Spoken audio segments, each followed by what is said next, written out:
आई आई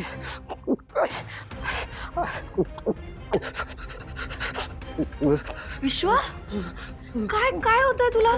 का कुडकुडतोयस एवढा? काय विश्वा, बोल ना काहीतरी. तुझं अंग का एवढं तापलंय?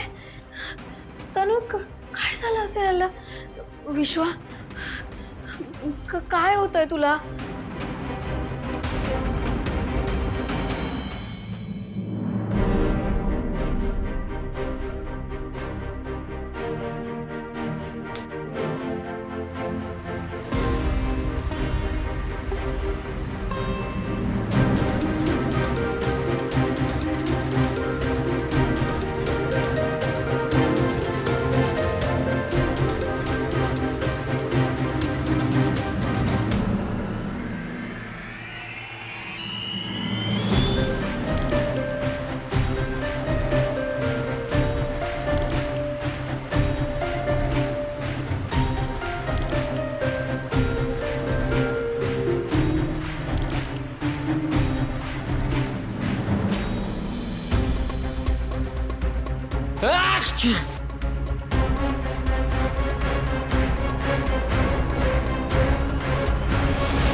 थांब विश्वा, थांब. ताप मोजावा लागेल.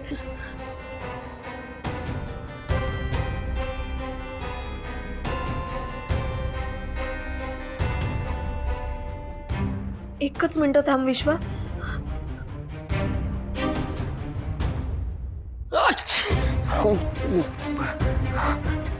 थांब थांब, थोडं थांब विश्वा.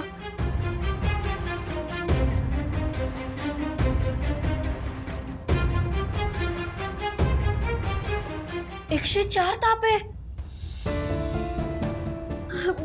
विश्वा, तू काय उलट सुलट खाल्लंयस का? थंडीचे दिवस आहेत, तू आईस्क्रीम वगैरे जर का खाल्लं असशील ना तर त्याने होऊ शकतं. कशाने झालं असेल तुला हे? काय करू तनु? काय करूया? काकू पण आता घरी नाहीये, नाही तर तिने तरी काहीतरी घरगुती उपाय केले असते. काय करू? पांघरून घालते. हो सई, थांब. त्याच्या अंगावर आता पांघरून नको घालूस. अगं हो, त्याला ताप आलाय माहितीये मला, पण ताप बाहेर पडणं गरजेचं आहे. त्याला व्हेंटिलेशन मिळायला हवं. मी आले.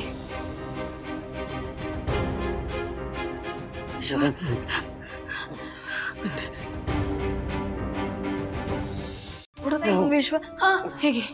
या थंड पाण्याच्या पट्ट्या त्याच्या डोक्यावर ठेवल्या ना की त्याला बरं वाटेल. ओके.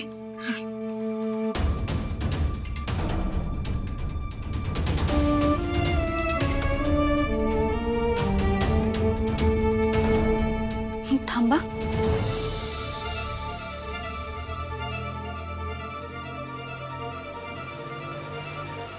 शांत हो विश्वा.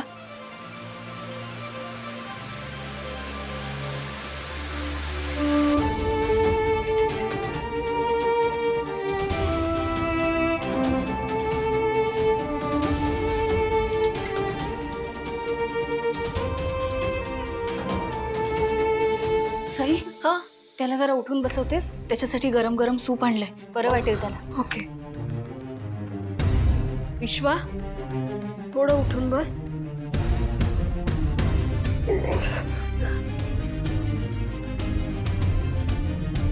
सावकाश. हे घे. मी भरवू का? हो. एक मिनिट.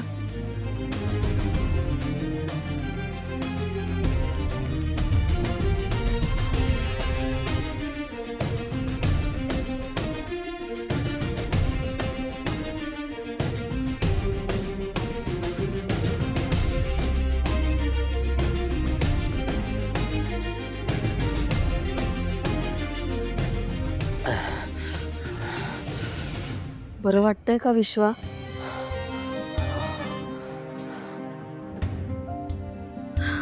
थँक्यू सो मच तनु.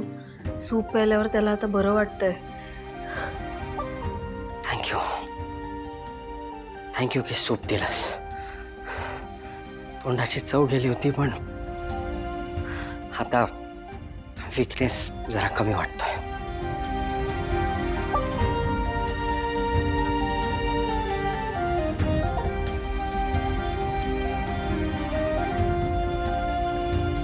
सई मी आले.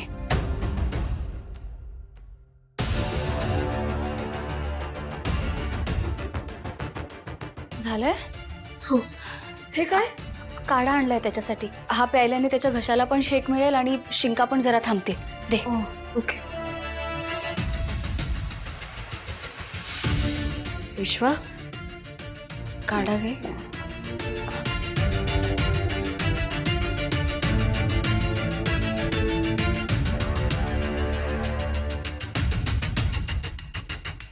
तनु, तू ग्रेट आहेस यार.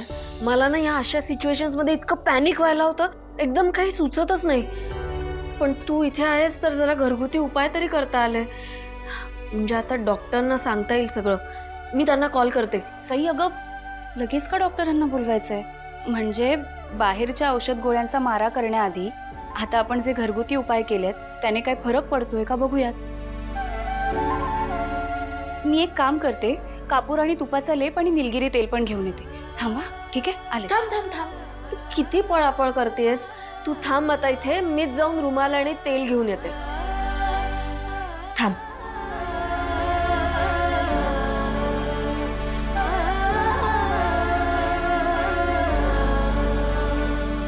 बरं वाटतंय?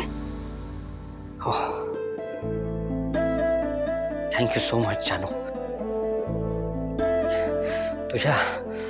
तुझ्या क्विक थिंकिंगमुळे सगळं होऊ शकलं. विचार कर, जर 2 दिवसाआधी तू निघून गेली असतीस तर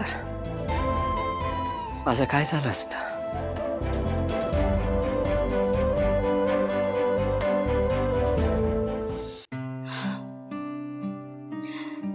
मी या घरात इतके दिवस का राहते? माझं आयुष्य नक्की कुठल्या दिशेने जातंय? नक्की कुणासाठी जगते? मला काहीच कळत नाहीये. मी जिवंत आहे ही गोष्ट मी माझ्या आई बाबांना सांगू शकत नाहीये. त्यांना तर माहीतच नाहीये त्यांची मुलगी जिवंत आहे ते. खूपदा असं वाटतं त्यांना जाऊन भेटावं, त्यांना सांगावं मी जिवंत आहे. पण नाही जाऊ शकत. त्या जयंतचं सतत तिथे येणं जाणं सुरू आहे.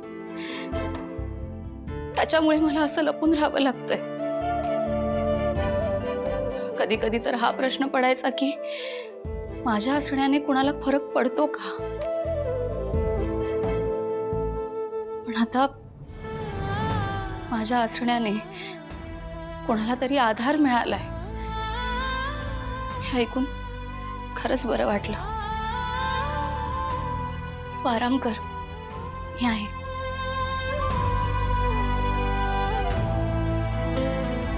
जानू, मला बरं करता करता तुझा पण आत्मविश्वास परत येतोय हे जाणवतंय मला. कारण प्रत्येक माणसाला आपण कुणाच्या तरी उपयोगी पडतोय हे फिलिंग खूप महत्वाचं असतं. आणि तुझ्यातला हा बदल बघण्यासाठी मी 1000 वेळा ताप सहन करायला तयार आहे.